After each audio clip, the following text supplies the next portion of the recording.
Sot kujtojmë me nderim dhe respekt një nga figurat më të dashura të skenës shqiptare, aktoren e madhe Marika Kalamata. E lindur më 17 nëntor 1930, ajo mbetet një shtyllë e kulturës son, një zë që të qetësonte, që të mbante pranë, që të udhëhiqte në botën e ëndrave dhe të përrallave. Ajo ishte një nga ato artiste që nuk flet vetëm me role, por edhe me shpirt. Zëri i saj i ëmbël, i butë dhe i ngrohtë, me të cilin na lexonte përralla, do të kumboj gjithmonë në kujtesën tonë kolektive. Ishte një zë që na rriti, na shoqëroi dhe na bëri të besojmë se arti është një prekje e vogël e magjisë në përditshmërinë tonë. Karriera e saj nisi në teatrin kombëtar në vitin 1950, në një periudhë të artë të formimit të teatrit shqiptar. Aty, në atë skenë që kërkonte talente të vërteta, Marika Kalamata hyri me thjeshtësinë dhe pastërtinë që do ta karakterizonin gjithë jetën. Më pas u diplomua në dramaturgji, duke përforcuar më tej rrugën që kishte zgjedhur me pasion dhe përkushtim.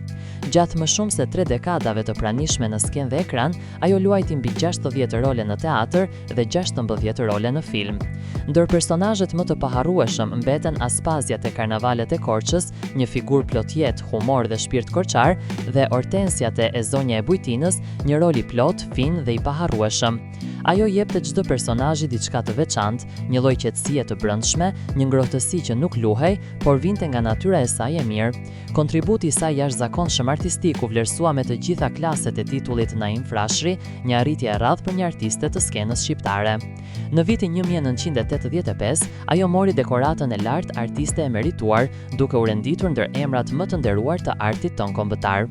Edhe pasi doli në pension, Marika Kalamata nuk ju nda kurrë artit. Në vitin 2004, ajo u rikthye fuqishëm në skenë me dramën Streha e të harruarave. Ishte një rikthim që preku publikun, sepse të gjithë e kuptuan se talenti i vërtet nuk shuhet kurrë.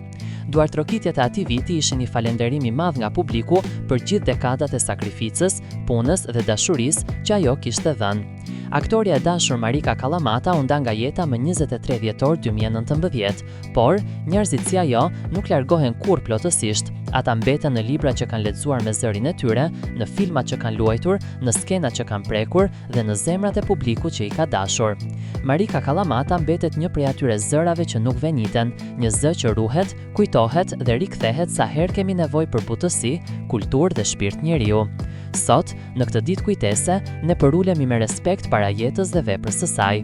E falenderojmë për atë që dha, për artin që la pas, për qetësinë që mbolli, për kujtimet që nuk zbehen.